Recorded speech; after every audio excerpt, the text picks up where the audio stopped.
Bueno, vamos a avanzar. Quiero que leamos Romanos capítulo 9, desde el versículo 1 hasta el versículo 8.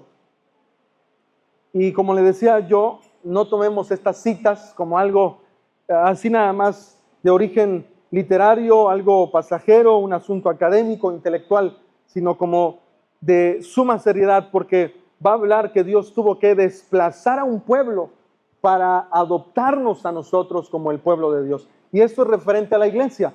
Usted está hoy sentado acá porque fue voluntad de Dios, no porque usted quisiera, no porque usted le echó ganas. Usted podrá decir, pero sí, le eché ganas, claro. Pero si usted le echó ganas es porque Dios plantó el ánimo de que usted le echara ganas en las cosas donde usted sabía que estaban mal.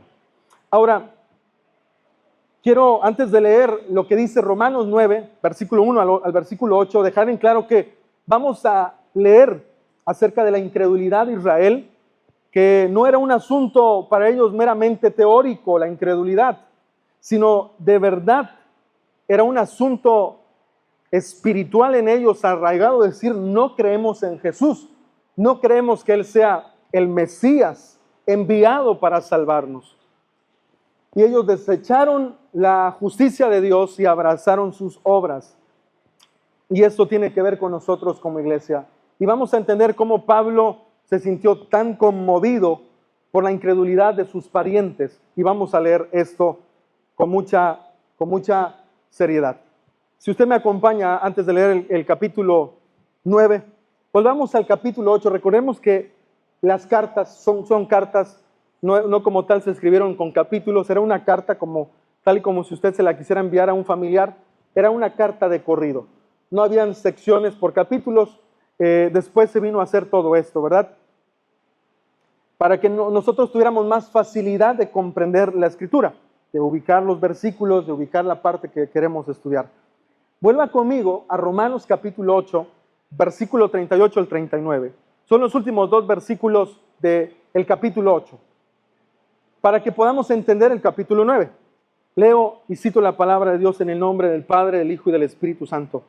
Por lo cual estoy seguro, acompáñeme, de que ni la muerte, ni la vida, ni ángeles, ni principados, ni potestades, ni lo presente, ni lo porvenir. Versículo 39. Ni lo alto, ni lo profundo, ni ninguna otra cosa creada nos podrá separar, ¿de qué? Del amor de Dios que es en Cristo Jesús, Señor nuestro. Ahora leamos el capítulo 9, versículo 1 al versículo 8. Usted entendió ahí, ninguna cosa nos podrá separar del amor de Dios. Pablo afirma en el capítulo 8, ninguna cosa creada, ni en el cielo, ni en la tierra, ni debajo de la tierra, sean poderes espirituales o sean cosas como cuchillo, hambre o desnudez, cosas de necesidad. Nada nos puede separar.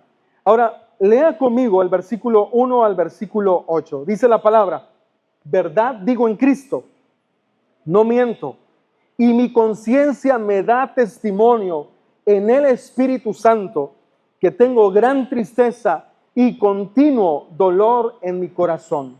Versículo 3, porque desearía yo mismo ser maldito, anatema, separado de Cristo. Usted ya leyó el 38 y 39, ninguna cosa me puede separar. Siga leyendo, por amor a mis hermanos, los que son mis parientes según ¿qué? Según la carne. Verso 4, que son israelitas, de los cuales son la adopción, la gloria, el pacto, la promulgación de la ley, el culto y las promesas, de quienes son los patriarcas y de los cuales según la carne vino Cristo, el cual es Dios sobre todas las cosas, bendito por los siglos. Amén. Lea el versículo 6 y 7, que son los versículos que queremos darle énfasis en esta mañana. No que la palabra de Dios haya fallado, porque no todos los que descienden de Israel son israelitas, ni por ser descendientes de Abraham son todos hijos, sino en Isaac te será llamada descendencia. Esto es, no los que son hijos según la carne son hijos de Dios, sino los que son hijos según la promesa son contados como descendientes. Bueno, ¿qué podemos, después de leer todos estos 9 versículos, qué podemos atribuir y entender en esta mañana? ¿Qué es la iglesia? Ya decíamos, es el pueblo de Dios. Dejábamos en claro que también es el cuerpo de Cristo, es el templo del Espíritu Santo. Hermanos, en este templo no hay, con respeto, si alguien nos visita y está saliendo del catolicismo romano, quiero decir, no tenemos imágenes colgadas, no tenemos un nicho específicamente para San Juditas, otro nicho para ¿cómo se llama? La Virgen Guadalupe, otro para aquí y allá. No, acá el único que reside, el templo, somos nosotros y aquí vive Dios por medio de su Espíritu Santo. Eso es la iglesia de Cristo, es el templo del Espíritu Santo, es el organismo vivo. Usted se ama, usted ama a su prójimo. Como decíamos la semana pasada, no porque su hijo se levante de la mesa y deje los platos después de haber comido sucios en la mesa, usted le deja de amar y lo corre de la casa. No porque su hijo llegó a la 1 de la mañana y le faltó el respeto cuando usted le dijo llega a las 10, usted lo va a dejar de amar y lo va a correr. Al contrario, usted le va a decir, hijo, entiende, es por tu bien, que yo no quiero que algo malo te pase, por eso te pido llegar temprano. Escuche lo siguiente, nosotros somos un organismo vivo y así como toleramos y le tenemos paciencia a nuestros familiares en el hogar, así usted a los líderes de esta iglesia, al prójimo de esta iglesia cuando te hace un mal gesto, cuando habla tal vez mal frente a ti y eso no te agrada, tú tienes que, como el apóstol Pablo decir, sopórtense los unos a los otros. Eso es el cuerpo de Cristo, un organismo vivo, siente. Por lo tanto, hermano, cada acción que tú hagas, ten cuidado porque la persona que está a la par siente. Si tú te haces a un lado, si eres clasista, como que con los morenitos no me llevo, como que con los gorditos no, yo puro flaquito y güerito, no sé. Todo esto se siente, es un organismo vivo, tengamos cuidado. Y siguiente, la iglesia glorifica a Dios. Por lo tanto, en esta mañana yo quiero que comprendamos una cosa, ninguna cosa nos puede separar del amor de Dios. Si Cristo, como lo hemos predicado, vivo, discúlpeme, si Cristo muerto nos pasó de muerte de nuestros pecados a vida en Cristo Jesús, ¿cuánto más Él estando vivo no nos guardará para llevarnos en el día de Cristo a su gloria? Si un Cristo muerto hizo más, ¿no cree que un Cristo vivo hará lo menos, o sea, guardarnos? Quiero decir con esto otra vez lo que decía al inicio. Nosotros no vinimos a los pies de Cristo porque hice una oración de fe. No vine a los pies de Cristo porque yo elegí leer la Biblia en un momento y que ahora sí me voy a congregar. Alguien dijo el libre albedrío. Claro, tenemos libre albedrío, lo entiendo. Pero si fuéramos salvos por el libre albedrío, nadie se salvaría, queridos hermanos. Porque nuestra carne de continuo insiste, quiere permanecer en el pecado. Por un mal pensamiento estamos fuera de la gracia de Dios para redención. Aclaremos una cosa otra vez. Él quiso que usted creyera en el mensaje de Cristo Jesús. Él quiso que usted se arrepintiera de sus pecados. Él quiso sacarlo de la perdición para traerlo a la esperanza, a una familia, a donde hay esperanza, donde hay amor, a donde hay paz, a donde hay un futuro glorioso. Él quiso hacer todo esto. Ahora, con esto quiero volver a recordar que todo lo que leímos es: ninguna cosa nos podrá separar del amor de Cristo. Recuérdelo bien, ninguna cosa nos podrá separar del amor de Cristo. Ahora, quiero decir, queridos hermanos, el mismo pecado que tú no puedes dejar de practicar, que yo no puedo dejar de practicar, no me puede separar de Cristo. Alguien podrá decir, ¿cómo de que no, Daniel? A todo esto hemos estado estudiando mucho, que Dios es capaz de destruir nuestro cuerpo a fin de que nuestro espíritu sea salvo. Porque Él ama a los hijos. Y como somos hijos, a veces por andar en pecados, Dios nos tiene que disciplinar. Tiene que venir a veces una enfermedad para entender. Tienen que venir problemas emocionales para entender. Por ejemplo, la ausencia de paz, que es la ansiedad, la depresión. Vienen problemas para que nosotros nos podamos acercar nuevamente a Él. Él envía esos problemas. Ahora el mensaje es claro. Ninguna cosa nos podrá separar del amor de Dios. En mi primer encabezado quiero dejar en claro que Pablo habla con sinceridad la angustia que siente por sus parientes. Escuchen lo siguiente, versículo 1 y 2, lo voy a citar. Dice la palabra: verdad digo en Cristo y no miento, y mi conciencia me da testimonio en el Espíritu Santo que tengo gran tristeza y continuo dolor en mi corazón. En primer lugar, quisiera preguntarle, refiriéndonos al primer versículo del apóstol Pablo, cuando hablo como alguien que está unido a Cristo, ¿verdad digo en Cristo? ¿O todavía nuestro hablar tiene cierta mentira? Del 100% que hablamos hay un 20%, hay un 10% de mentira. Todavía maquillamos las cosas. Pablo nos enseña en su carta pastoral: verdad digo en Cristo y no miento. Esto es la primera parte expositiva que tenemos que aprender hoy. Un cristiano que verdaderamente está unido, ligado a Cristo, verdad dice todo el tiempo en Cristo y no va a mentir. Le va a decir las cosas de frente a las personas que no están haciendo bien y le va a decir en claro: esto está mal, esto no me parece, esto está incorrecto, esto no es correcto. Fíjese, pongámonos a meditar y analicémonos en esta mañana. ¿Estoy siendo un verdadero creyente? ¿Verdad digo en Cristo todo el tiempo? ¿O todavía se me van las mentiritas piadosas? Todavía se me van algunas cosillas por ahí de vez en cuando. Tenemos que hablar siempre en verdad. Verdad en Cristo. Ahora, ¿a dónde quiero yo llevar todo este tema? Fíjense bien.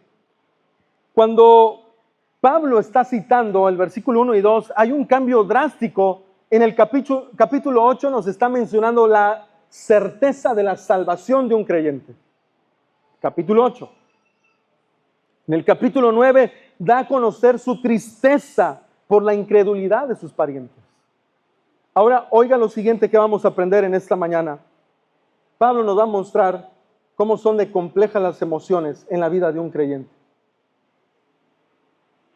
Pablo nos va a mostrar cómo son de complejas las emociones en la vida de un creyente.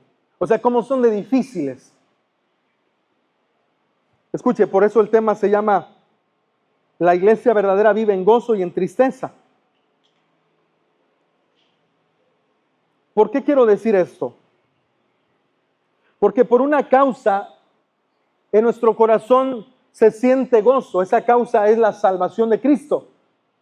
Pero por otro lado, sentimos un profundo dolor cuando nuestros familiares, yo no sé si usted tiene familiares que les ha predicado de Cristo y no quieren. Y este sermón es para todos nosotros. Yo tengo familiares que les hemos predicado y nos dicen aleluyas, nos dicen que más santos, nos llaman de todo, nos llaman rateros. Ustedes son pastores, son rateros, familiares nuestros. Y quisiéramos que ellos experimentaran el gozo que nosotros como creyentes estamos experimentando. Pero no lo experimentan porque están cegados. Usted conoce una piedra, ¿verdad? Está muerta. ¿Sabe? Usted a un ciego no le puede decir que mire el resplandor del sol, porque no puede ver.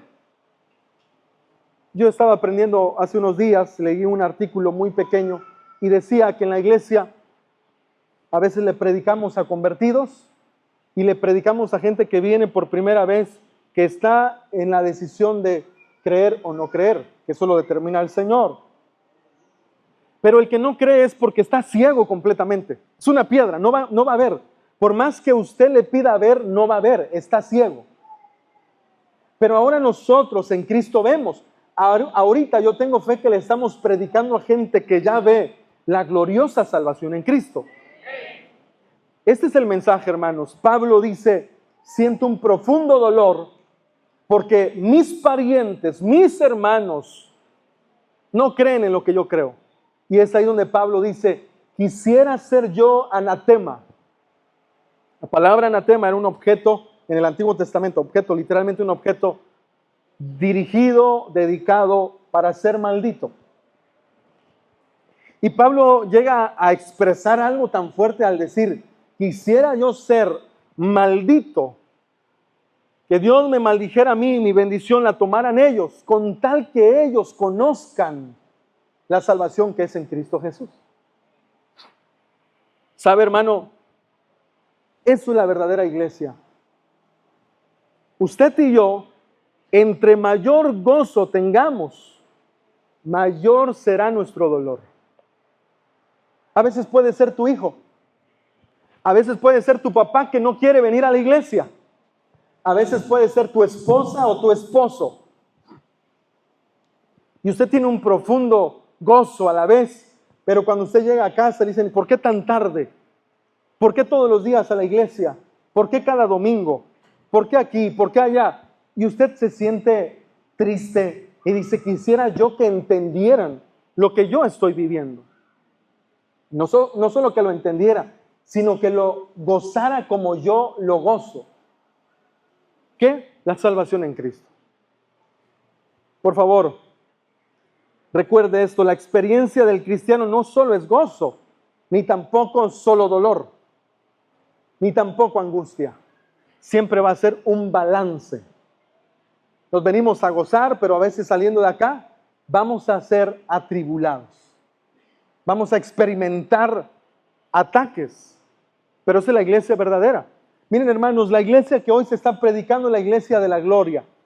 La iglesia que es más que vencedora, que nunca va a perder ninguna batalla, la iglesia que tiene que tener salud siempre, la iglesia que tiene que tener dinero siempre, la iglesia que tiene todo, pues, a la mano. Pero no, la palabra nos enseña que la verdadera iglesia sufre gran gozo, pero también tristeza profunda en su corazón. Esto es importante que usted lo lleve a casa, que no lo olvide, que usted lo lleve planteado en su corazón. Yo voy a experimentar como cristiano esto, siempre. Fíjese bien, Pablo nos habla de la magnitud de su angustia. Quiero que me acompañe a 2 Corintios 11, 24. Dice la palabra, 2 Corintios 11, 24.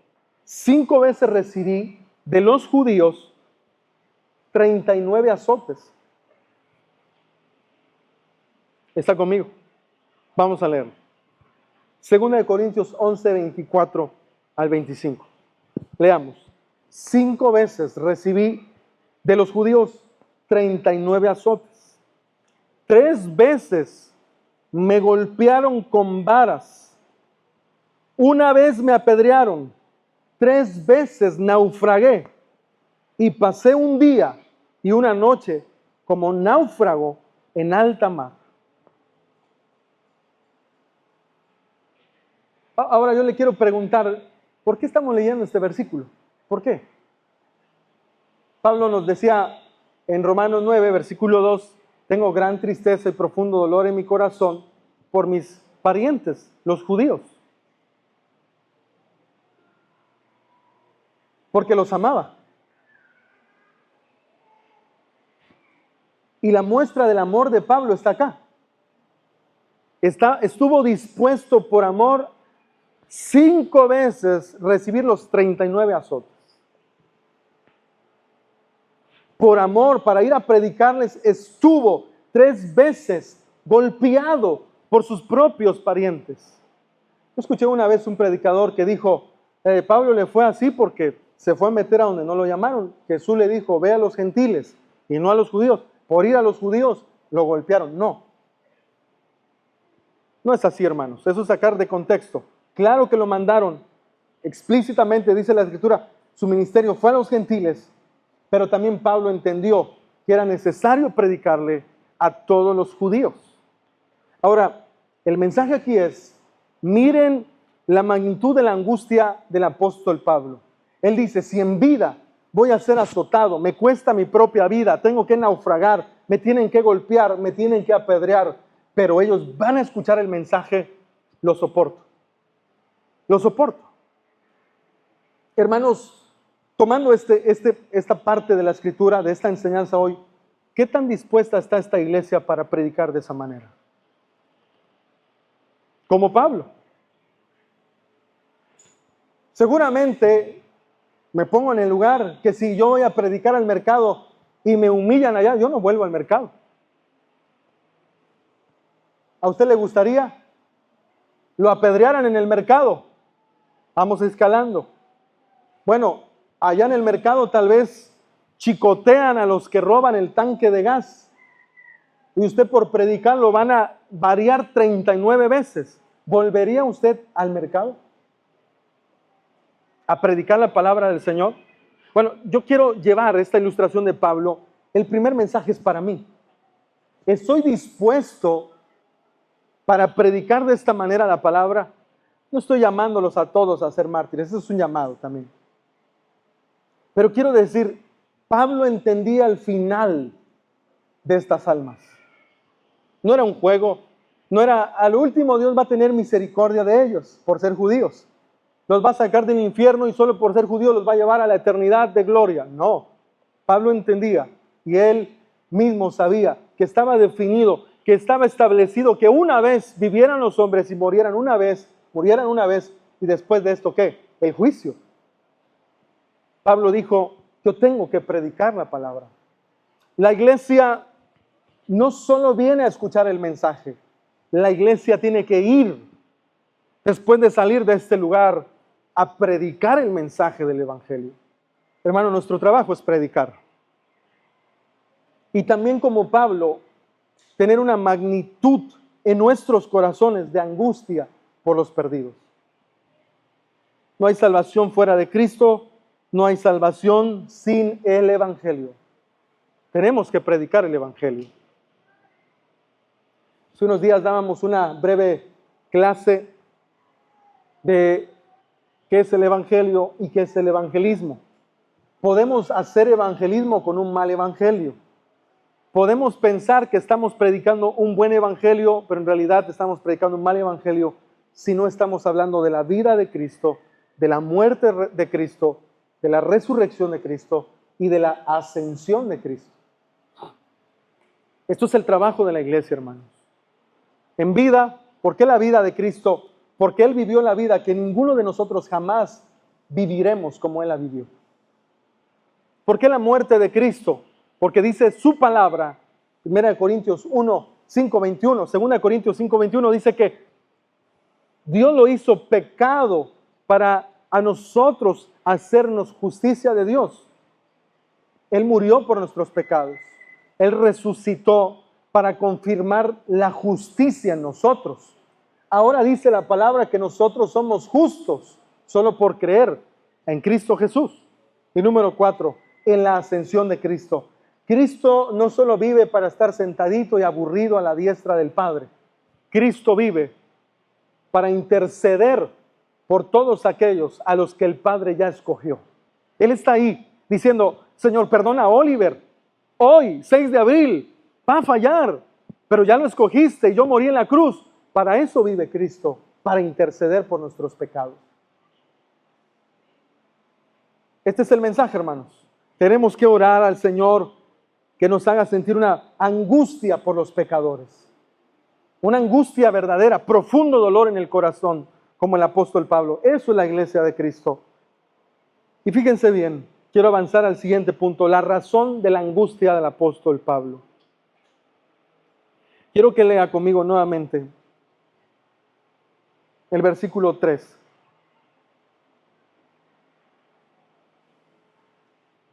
Leamos juntos. Porque deseara yo mismo ser maldito, separado de Cristo, por amor a mis hermanos, los que son mis parientes según la carne. ¿Cuál era el motivo de la angustia del apóstol Pablo? Eran sus parientes. En esta mañana yo le quiero preguntar, así sinceramente, hermanos, ¿Cuántos de nosotros estamos orando por el primo, por el tío, por el abuelo, por el sobrino, por el vecino, por el familiar, por el nieto, para que conozca a Cristo? ¿Cuánto? Yo quiero que usted sepa una cosa: toda oración, siempre y cuando sea la voluntad del Padre, será respondida en el nombre de Jesús. Ahora escúcheme lo siguiente: ¿no será la voluntad del Padre salvar almas? ¿Usted no cree que si ora, Dios puede salvar a su familiar? Entonces, el motivo de hacer conciencia en esta mañana es: ¿cuánto estoy dedicándole tiempo a orar por mis familiares?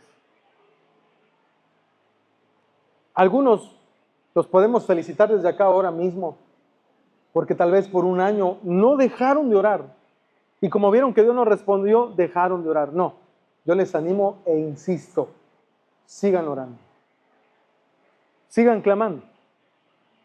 Porque la eternidad que va a sufrir, que va a experimentar ese hijo, esa hija tuya, ese papá, esa mamá, ese esposo, esa esposa, ese tío, esa tía, ese primo, ese nieto, no es nada agradable, hermanos.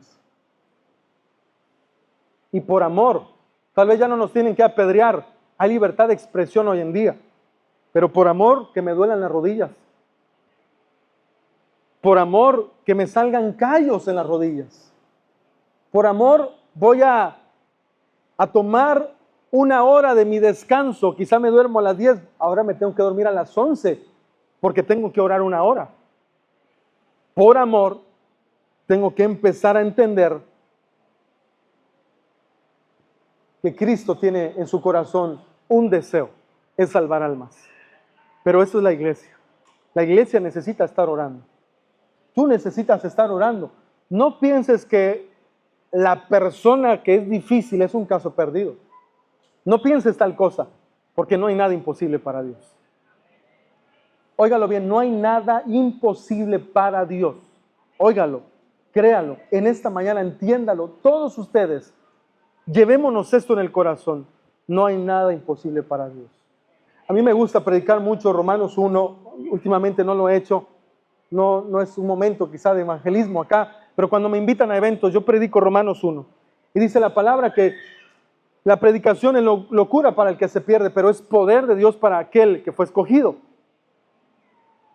Y dice la Escritura que Dios entregó a una mente reprobada a aquellos que no le dieron gloria a Dios. Pero también me gusta predicar lo siguiente: que el Padre entregó a Cristo a este mundo de mente reprobada para rescatar, para hacer un puente de allá para acá. Hay homosexuales que aún vienen a Cristo. Hay lesbianas que aún van a venir a Cristo. Hay gente que está perdida en las drogas que aún va a venir a Cristo. Hay gente que está perdida y que viene a los pies de Cristo. Pero ¿dónde está la iglesia? ¿Estamos orando, hermanos? Yo considero que en nuestros servicios, en nuestras reuniones, deberíamos implementar un tiempo de oración por los perdidos. Termina el tiempo de alabanza y deberíamos estar como iglesia: ten misericordia de los que están perdidos, ten misericordia de nuestros familiares cercanos y lejanos, ten misericordia de Puerto Escondido, allá en la Punta Cicatela, allá en el Adoquín hay gente que tú vas a salvar. Señor, pónmelo en el camino y le voy a predicar, estoy con ánimo de predicarle. Eso es lo que el Señor quiere que su iglesia haga. Escuche lo siguiente: en este mundo solo existen dos clases de personas, hablándolo en el ámbito espiritual de salvación. Aquellos a quienes Cristo les libró de la maldición de su ira, habiendo llevado esa maldición en la cruz, sus pecados en la cruz.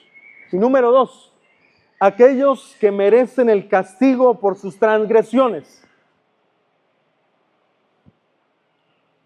Merecen las llamas del infierno, donde no hay una gota de la misericordia de Dios. Existen dos tipos de personas. De hecho, en Romanos 11, cuando habla del olivo silvestre y del olivo, refiriéndose a Israel, que es el olivo, y nosotros el injerto de olivo silvestre, recordemos una cosa: lo único que nos hizo haber sido injertados fue la misericordia y la gracia de Dios.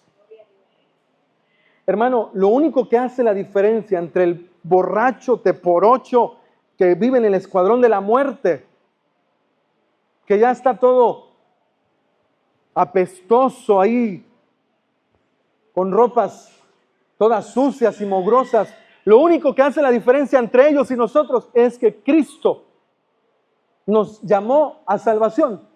Pero no podemos decir, porque yo voy a la iglesia, soy mejor que ese borracho y teporocho, mejor que ese que va a la adoquín allá a las discotecas y se la vive drogando. No, hermanos, aquí no hay ninguno que se pueda jactar de que nosotros fuimos salvos por hacer buenas obras. No nos las damos de santos. Cuando alguien te diga, mira, que eres un aleluya solo porque vas a la iglesia, dile no. Yo soy santo porque Él me hizo santo, pero si tú supieras, creo que hasta soy peor que tú.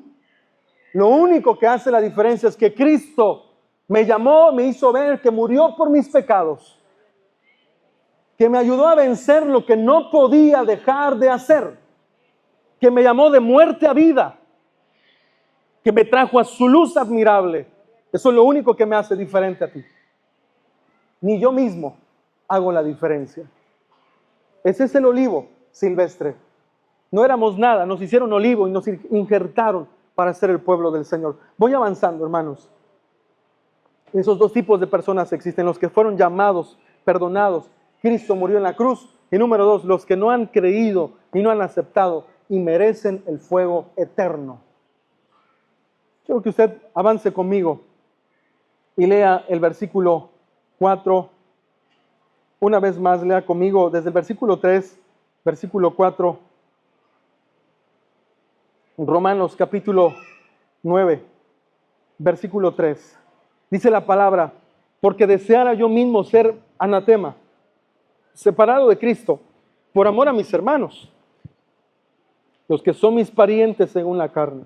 Versículo 4, lea: que son israelitas, de los cuales son, mire, empiece a prestar atención, los cuales son, ¿qué? Vamos a empezar, ahí nos vamos a detener. Yo sé que usted quiere leer, ya lo leíamos al inicio, ahora permítame, escúcheme. ¿Dónde nació el pueblo hebreo, hermanos? ¿Dónde nació? Se lo respondo: en el vientre de Egipto.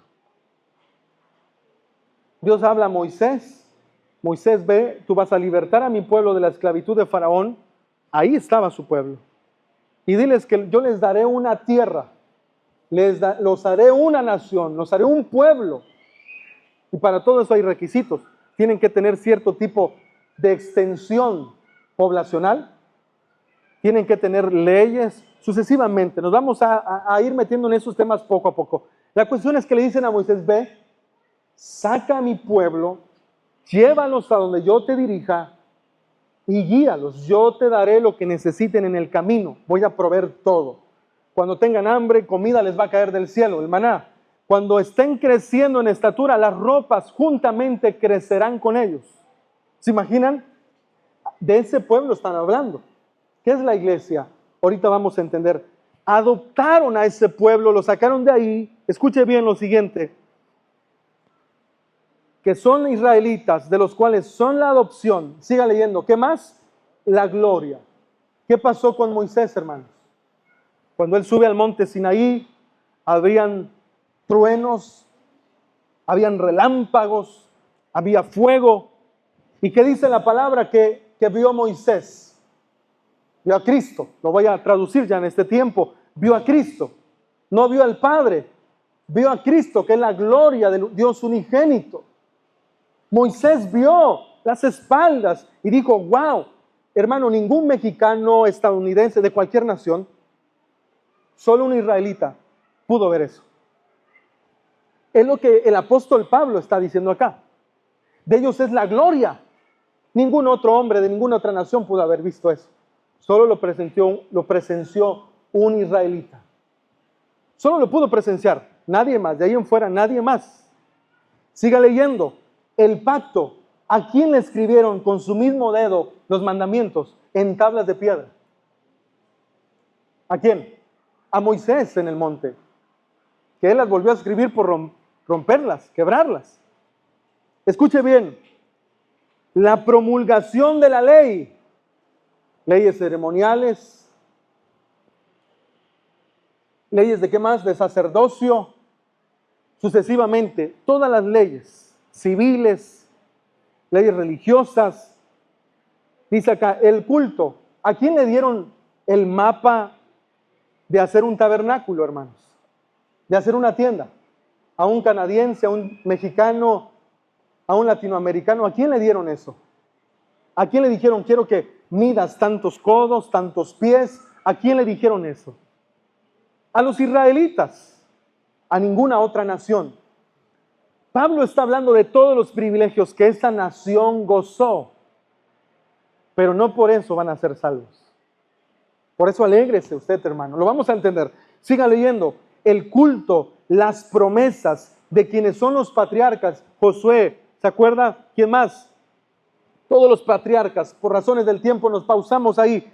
Pero todos los patriarcas que leemos en la Escritura son israelitas, queridos hermanos. No va a encontrar a ningún hombre de ninguna otra nación que esté escrito ahí como patriarca. Patriarca, aclaro. Siga leyendo conmigo. Y de los cuales, según la carne, vino ¿quién? Nuestro Salvador. Vino Cristo, el cual es Dios sobre todas las cosas, bendito por los siglos. Amén. Ahora vamos a prestar atención al versículo 6. Yo voy finalizando y les pido que vayan preparando ahí la Santa Cena, por favor. Dice el versículo 6. Ahora lea conmigo.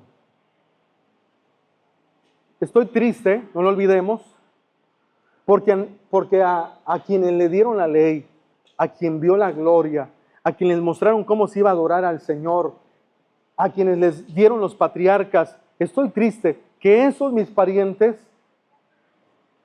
no todos van a ser salvos. Ahora yo quiero decir una cosa acá.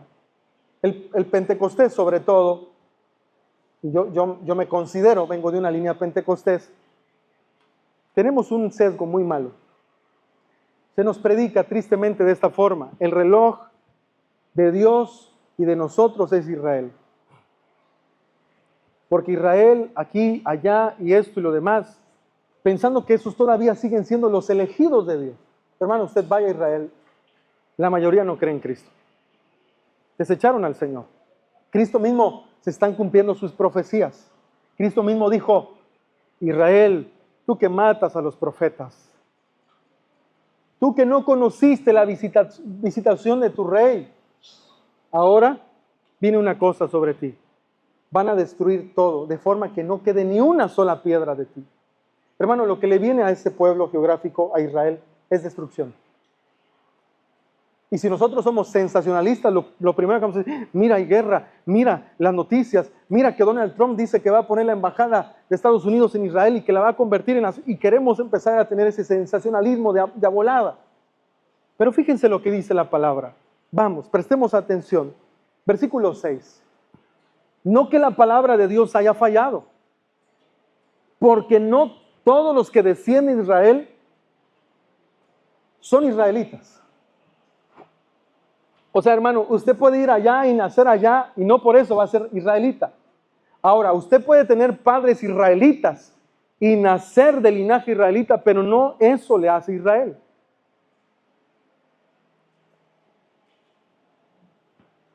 Dice el versículo 7, ni por ser descendiente de Abraham. Ahí todavía lo deja más claro. Son todos hijos, sino, ahí está, hermano, en Isaac te será llamada descendencia. Ahora, uno podrá decir, bueno, esto está claro en Isaac. Hermanos, Isaac era el tipo de Cristo, pero el antitipo vino a ser Jesús. Él es el hijo de la promesa. ¿Isaac está vivo? Pregunto otra vez, ¿Isaac está vivo? ¿Abraham está vivo? ¿Quién está vivo? ¿Quién murió y resucitó? ¿Quién es el hijo de la promesa? Cristo Jesús. Todo el que cree en Cristo Jesús es israelita. Eso es lo que está diciendo la palabra del Señor. Miren lo que dice el versículo 8, ahora lea conmigo. Esto es, no los que son hijos según la carne son los hijos de Dios, sino que los que son hijos según ¿qué? La promesa son contados como descendientes. Abraham creyó, y porque creyó a Abraham, su fe le fue contada, ¿por qué? Por justicia. Romanos 5:1 dice, justificados por la fe. En pocas palabras, si usted solo cree en Cristo Jesús, usted es justificado al igual que Abraham. Usted es israelita al igual que Abraham, aunque no hayamos nacido allá. Yo escucho a mucha gente decir, ¿cómo me gustaría haber nacido en los tiempos de Jesús? Haberlo visto. Hermano, ¿qué tal y no hubiéramos creído como todos esos fariseos? Pero ahora se nos ha explicado quién era Cristo. Él era la promesa de salvación que había de venir. Esto es la iglesia, hermanos. La iglesia son todos aquellos que Cristo predestinó a salvación. Estaban muertos. Y quiero contar la historia del hijo pródigo ahora aquí. Preste atención a lo que voy a decir. El hijo pródigo dice, Padre, dame toda mi herencia. Se la dan, va, la gasta, pierde todo, acaba todo. ¿Y qué pasó con él? Dice la palabra que cuando él vio su condición, se acordó que tenía un padre que tenía una casa y dijo, yo sé que tengo un hogar, yo sé que tengo un padre, pero he pecado contra el cielo y contra él. No soy digno de ir a mi casa y pedirle que me vuelvan a ser hijo. Pero él dice que ahí recordó y dijo, iré a la casa de mi padre. Quiero que usted vea la Trinidad ahí. ¿Quién hace volver el corazón de nosotros? ¿Quién redarguye? Según Juan, el libro según San Juan, dice que enviaré mi espíritu y él los convencerá de pecado, justicia y juicio. ¿Quién convenció al hijo pródigo de pecado? El Espíritu Santo. No fue él que dijo, yo tengo que ir a mi padre. No, él dijo, tengo un padre. Él sintió que no merecía volver, pero algo le impulsó y dijo, tengo que ir. ¿Quién fue? Él no lo merecía, él sabía que lo mejor era quedarse en casa, pero el Espíritu le dio esa propulsión y dijo, vamos, vuelve a la casa. Al llegar a casa, la Trinidad aparece ahí. El padre dice, hijo, ven, haremos fiesta, voy a mandar a matar un becerro engordado a causa de tu regreso. El padre, y ese becerrito, ¿quién es, hermanos? Cristo Jesús. La iglesia ahora es usted. Algunos podrán pensar todavía, es que es allá y el Señor va a hacer todavía cosas por allá y de paso ahí vamos nosotros después de ellos. No, hermanos. Y quiero confirmar esto con la Escritura. Vaya conmigo. Estamos en el capítulo 9 de Romanos. Vaya conmigo al capítulo 7.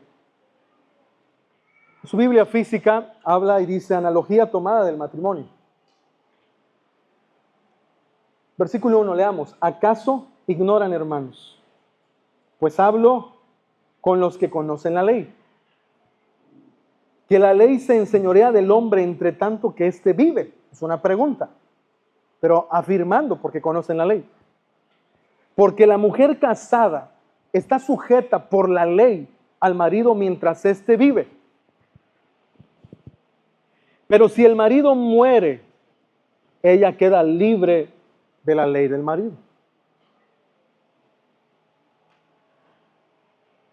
Fíjense bien. Solo si muere, queda libre de la ley del marido. Versículo 3. Así que, si en vida del marido se une a otro varón, será llamada adúltera. Pero si su marido muere, es libre de esa ley. De tal manera que si se uniere a otro marido, no será adúltera. Ahora viene la explicación de la iglesia. 4.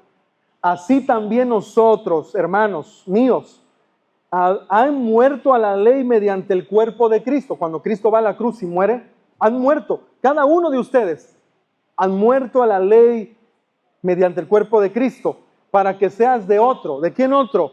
Del que resucitó de los muertos, a fin de que llevemos fruto para Dios. Verso 5. Porque mientras estábamos en la carne, las pasiones pecaminosas que eran por la ley obraban en nuestros miembros llevando fruto para muerte. Versículo 6. Pero ahora estamos libres de la ley, por haber muerto para aquella en que estábamos sujetos, de modo que sirvamos bajo el régimen nuevo del Espíritu y no bajo el régimen viejo. ¿De qué? Ahora, voy a ilustrarle para aquellos que todavía no comprenden esto. No son Israel los que descienden de allá, ni los descendientes de Abraham, sino los que creyeron en Cristo. Cristo está parado y le dice a los judíos: yo ya morí, me divorcié de ustedes. Judíos geográficos, con sangre de judíos, yo ya morí. No, y la palabra dice, no que la palabra de Dios haya fallado, no, Él sigue dando salvación. Pero ya no solo a los judíos, ahora dice: judíos, yo estoy divorciado, morí, pero ahora resucité como un hombre nuevo. Ahora, si tú judío y si tú gentil quieres venir a mí, son mi Israel espiritual.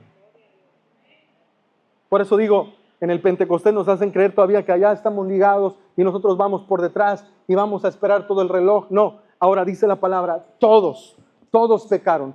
Quiero darle una explicación más, me regala unos minutos más.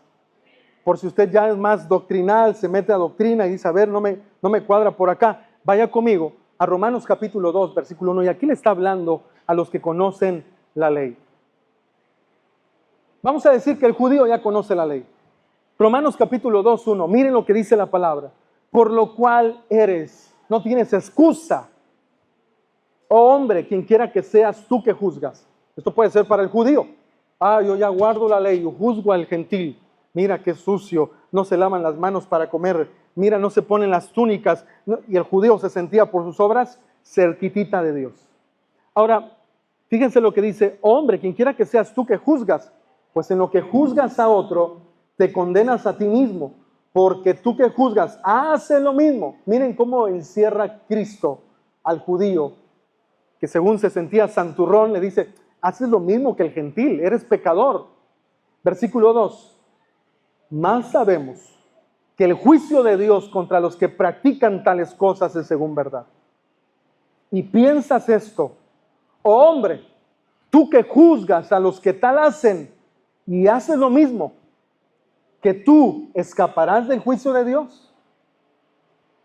Tú que ya eres religioso y aquel que anda en el mundo sin conocer el evangelio, no pienses que serás salvo por tus obras.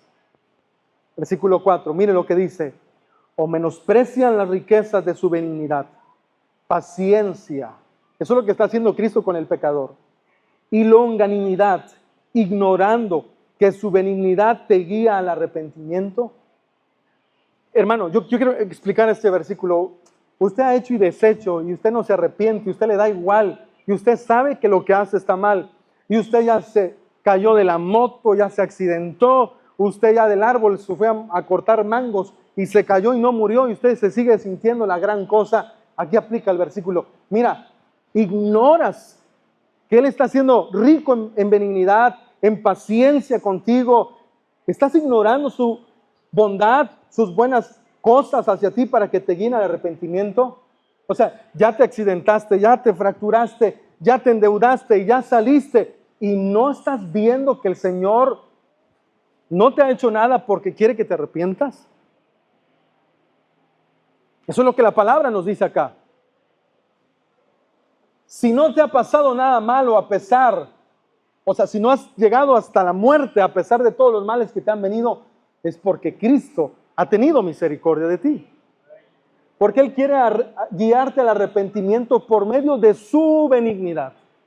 Ahora lea conmigo, versículo 5. Pero por tu dureza y por tu corazón no arrepentido, atesoras para ti mismo ira, para el día de la ira y de la revelación del justo juicio de Dios. 6. El cual pagará a cada uno conforme a sus obras. vida eterna a los que perseverando en bien hacer buscan gloria y honra e inmortalidad, pero ira y enojo a los que son contenciosos y no obedecen la verdad, sino obedecen a la injusticia, tribulación y angustia sobre todo ser humano que hace lo humano. Y mire lo que dice, que hace lo malo. El judío, como ya conoce, el judío primeramente, y también el griego. Versículo 10. Pero gloria y honra y paz a todo al que hace lo bueno, al judío primeramente y también al griego. Fíjese, ahí está hablando de obras en este momento. Pero va el versículo 11, porque no hay acepción de personas para con Dios, ya sea que eres judío, griego o gentil. Ahora va a empezar lo bueno. No hay acepción de personas. Porque todos los que sin ley han pecado, sin ley también van a morir. Y todos los que bajo la ley han pecado, por la ley serán juzgados. Porque no son los oidores de la ley los justos ante Dios. Ahí están, los judíos. Sino los hacedores de la ley serán justificados. Porque cuando los gentiles que no tienen ley hacen por naturaleza lo que es de la ley, estos, aunque no tengan ley, son ley para sí mismos, mostrando la obra de la ley escrita en sus corazones, dando testimonio su conciencia y acusándoles o defendiéndoles sus razonamientos. 16. En el día en que Dios juzgará por Jesucristo, ahí entra Cristo. Judío, no tienes a Cristo, no pasaste la prueba, aunque hubieras hecho buenas obras. Gentil, no creíste en Cristo, no pasas la prueba. Escuche, judío, hiciste buenas obras, te quedaste con la ley, pero no creíste en Cristo, aunque seas judío, no eres israelita. Gentil, creíste en Jesucristo, no naciste allá, no entendías la ley, pero la ley que estaba en tu conciencia, le empezaste a dar obediencia por la guianza del Espíritu, creíste en Jesús, eres israelita. En el día en que Dios juzgará por Jesucristo los secretos de los hombres, conforme a mi evangelio, dice el apóstol Pablo. Eso es maravilloso, queridos hermanos. Versículo 21. Miren, le va a hablar con todo a los judíos. Tú pues que enseñas a otro, ¿no te enseñas a ti mismo? Tú que predicas que no se ha de hurtar, ¿hurtas? Versículo 22. Tú que dices que no se ha de adulterar, adulteras. Tú que abominas de los ídolos, ¿cometes sacrilegio? Recuerda cuando Jesucristo habló duramente a los fariseos cuando le dijo, ustedes le ponen cargas pesadas a las personas que ni ustedes mismos pueden cumplir. Oh fariseos, hipócritas, generación de víboras, que son un sepulcro por fuera muy blanquecito, muy bonito, muy bien adornado, pero por dentro hieden, porque no cumplen lo que predican. A esto yo quería llegar, hermanos. Cristo encerró tanto al judío, al griego, al gentil en un mismo lugar. Eres inexcusable, quien quiera que seas. No me importa si naciste en Israel y vengo de tu linaje, está diciendo Cristo. No importa si entiendes el culto, si haces sacrificios de animales, no importa nada de eso. Si tú no crees en mí, no podrás ser salvo. ¿No se alegra porque ahora usted es la iglesia de Cristo? Finalizamos. Romanos capítulo 10, versículo 1. La preciosa palabra nos está hablando hoy claramente. Yo espero que usted se alegre. Profundo dolor, gran tristeza. Tenemos que orar por más personas que están perdidas. Dice la palabra, hermanos, ciertamente el anhelo de mi corazón y mi oración a Dios por Israel es para salvación. Dese cuenta, es para salvación. Porque yo les doy testimonio de que tienen celo de Dios. No niego eso, está diciendo Pablo, pero no conforme a conocimiento, a ciencia. Verso 3, porque ignorando la justicia de Dios y procurando establecer la suya propia, que dice la palabra, no se han sujetado a la justicia de Dios. Porque el fin de la ley es Cristo, para justicia a todo aquel que cree. Versículo 5. Porque de la justicia que es por la ley, Moisés escribe así: el hombre que haga estas cosas vivirá por ella. 6. Pero la justicia que es por la fe dice así: no digas en tu corazón, ¿quién tiene que subir al cielo para traer a Cristo abajo? Versículo 7, ¿quién tiene que descender al abismo para traer a Cristo entre los muertos? 8, cerca de ti está la palabra en tu boca y en tu corazón está la palabra de fe que predicamos. Hasta ahí nos vamos a quedar. Hermanos, esto es la iglesia, es el pueblo de Dios. No que la palabra haya fallado, no que ya no va a salvar. No, miren qué Dios tan sabio. Para que nosotros, a la forma de los judíos, fuéramos salvos, teníamos que judaizar. Todos los varones me van a entender esta palabra. Qué doloroso sería circuncidarnos. ¿O no? En nuestros miembros, nuestro aparato reproductor. Tendríamos que sacrificar animalitos, hermano. Tendríamos que levantarnos a primera hora para darle de comer a nuestros chivitos. Y tendría que haber, porque somos bien pecadores, sacrificio por mi pecado, por el de mi hijo, por el de mi esposa. Y más si usted llegara a tener 10 hijos, ¿cuántos chivitos no tenía usted que tener? Borreguitos. Esa es la realidad. A esa forma Cristo nos hubiera salvado. Y órale, gentiles, quieren ser salvos de esa manera. Pero Cristo fue sabio y dijo: no, ni el judío, ni el griego, ni el gentil van a ser salvos por sus obras. Hay un solo camino. Solo habrá justicia para ellos por medio de la fe. Si creen que yo soy el Hijo de Dios, que murió por sus pecados, solo fe, no tienes que hacer nada, entonces serás salvo. Eso es el pueblo de Dios, hermanos. Alegrémonos. Vivamos eternamente agradecidos porque Cristo ha hecho la obra más maravillosa para hacernos el pueblo de Dios.